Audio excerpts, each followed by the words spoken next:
Hello everyone, and welcome to the video. I just wanted to say, I went to church just past Sunday, and I just learned about something. But of course, some of you may have heard about the Tunbridge is shooting that left about 8 people dead, and yeah, to me, and it was by a transgender, and the DSM-5 TR actually shows that that that that gender dysphoria is a mental illness. It's one where you're it's where your assigned gender and gender identity don't match up, but in reality that's just another thing that's trying to take us away from our begotten Lord. And and my pastor at the church said that it's like something, we gotta know, he said, it's like when your eye is healthy, and it's talking about your mind's eye, when your eye is healthy, you see things clearly, but when it's not healthy, then everything is blurred and distorted and all that. And when you come into the mind, it kind of parallels with the mirror of the mind. Is it really me, or is it just the dust? And that dust comes in the form of distractions, because when the enemy can't defeat you, it'll try to distract you. If you look at the mirror, and that's like when you first look in that mirror cover that's completely thickly covered in dust. The truth of who you are and what you value, you don't see it, but clearing it may not be the pleasant thing, but only when that dust is gone can you see your true reflection. And just like, why would you worry about a speck in someone's eye when you can't see through the plank in your eye? You gotta remove that plank in your eye so that it's healthy. And yeah, and I'm guilty of this too, but we all need something to bring purity in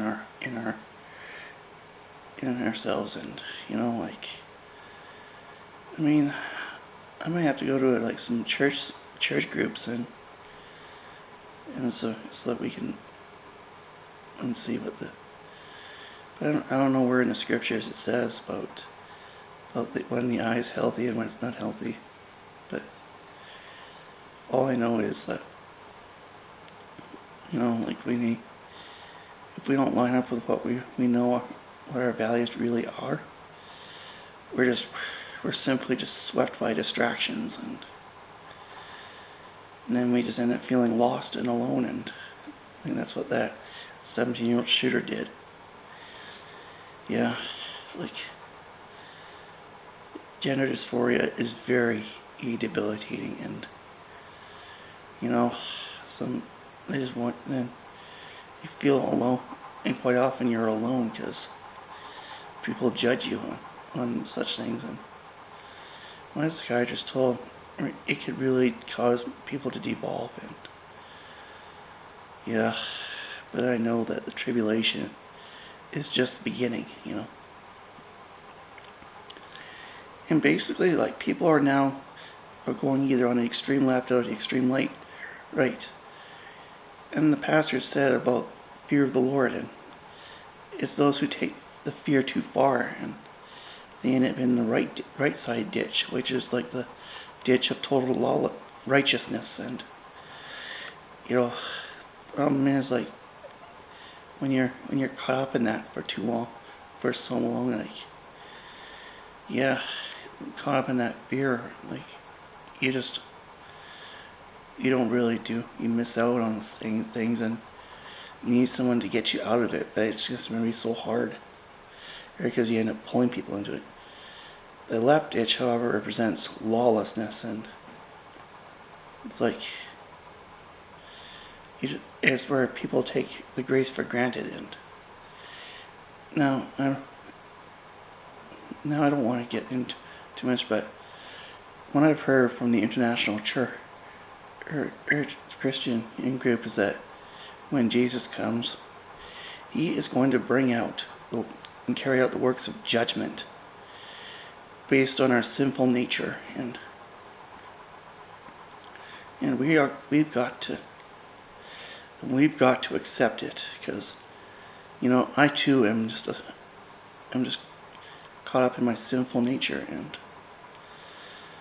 but yeah, aren't we all? I mean, we're not sinless, but we can sin less and less and less.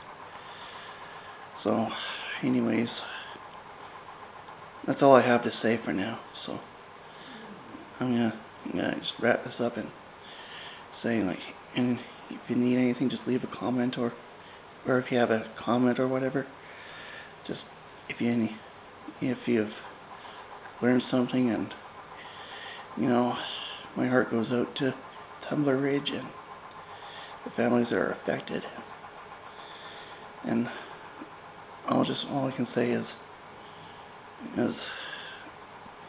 remember, we got to be strong in faith, because tribulation is just around the corner, and that will happen before Jesus comes back. And remember, Jesus is going to come silently onto the door of your heart. So let him in, and you will be able. When you've surrendered your heart to Jesus, you will see things a lot differently. Yeah. So, anyways, I've said enough. So, until next time, just remember, stay strong, and we can fight this. Okay. Bye.